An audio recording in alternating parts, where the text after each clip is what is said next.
We are going back 150 million years, and we are looking at a fossil from a rare coral reef from the bottom of the ocean. This is a fossil that was discovered in what is today the country of Germany. I am now holding the petrified form of a coral that was living 150 million years in the past. Let me turn it around a bit so all its details can be seen.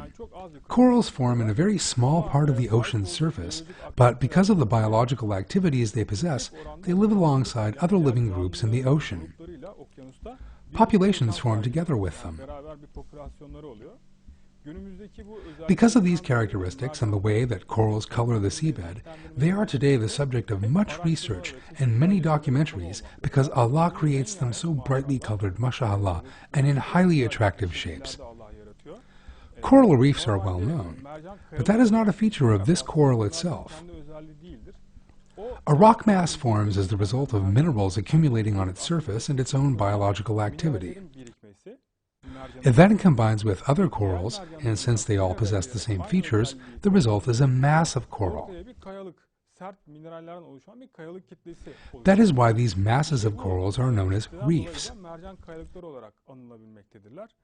This fossil, which possesses the same feature, is 150 million years old. We can compare it with present-day corals. It is identical, even in the way it carries minerals and looks like a rock.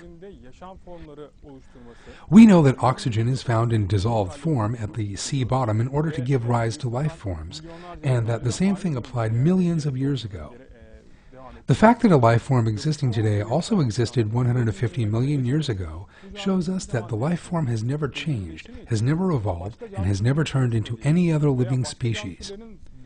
No other species has ever turned into this coral, nor has this coral become, let us say, a jellyfish, because this life form was living in the same way, in the same environment, millions and hundreds of millions of years ago, which means it had the same biological activity as its descendants do today.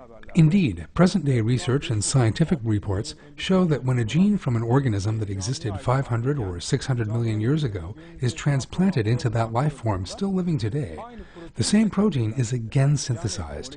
In other words, in molecular terms, and I am setting this out for the sake of clarity, we can see that the factory, as it were, has never changed.